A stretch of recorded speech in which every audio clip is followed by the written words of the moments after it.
女人误入他人的豪宅，看到硕大的泳池，她想都没想就跳了进去。可在起跳后的一刹那，她突然想到，自己应该好像仿佛似乎可能不会游泳。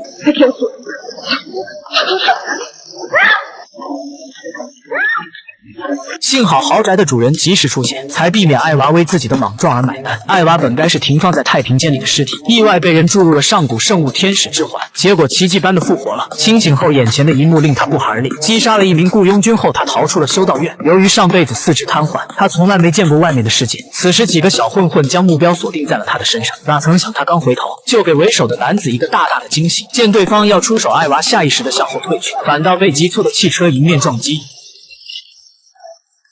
车祸过后，艾娃不但没有死，就连腿上的擦伤也在肉眼可见的速度愈合。疑惑中，他还不忘顺走店里的衣服。为了证明自己不是在做梦，他跳入豪宅的泳池，结识了他人生中的第一群小伙伴。交谈得知，他们也不是豪宅的主人，而像这样蹭吃蹭住的行为，他们也不是第一次了。与此同时，神父文森特正在观察上一任圣环手的尸体，通过现场断定，昨晚魔龙已经现世，眼下更要尽快找到艾娃，拿回圣物才行。圣环的丢失引来梵蒂冈的主教前来问责，杜雷蒂县神父3天之内找到圣物，不然自己就会采取特殊的手段。玛丽发现了导致上一任圣环手重伤的原因，是因为雇佣军掌握了圣环的弱点，使用了神秘武器神速。看来雇佣军是有备而来，或是教会里出现了内鬼。另一边，营业员在收拾被艾娃弄乱的衣服，没想到圣环残存的气息却令他成了替罪羊。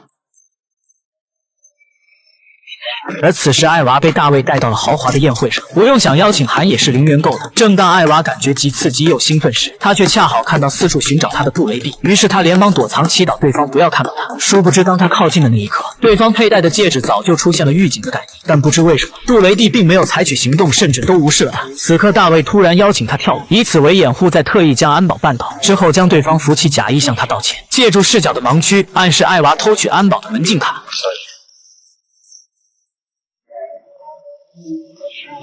That was a good one.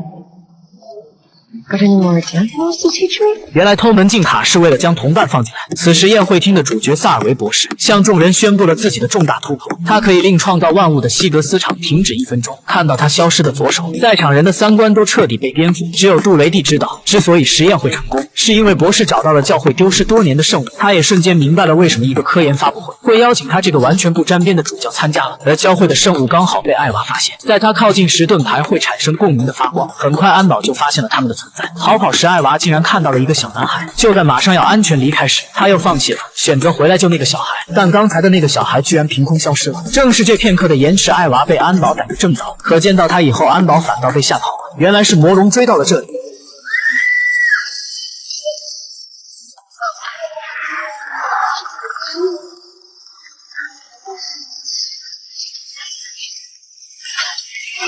危急时刻，修女也赶到现场，向魔龙发起攻击。可这对魔龙来说就如同刮痧。吓尿的艾娃胡乱摸起盾牌砸向魔龙，这才将对方暂时击退。恢复平静的艾娃便想尽快脱身，但修女又怎么可能会放他离开？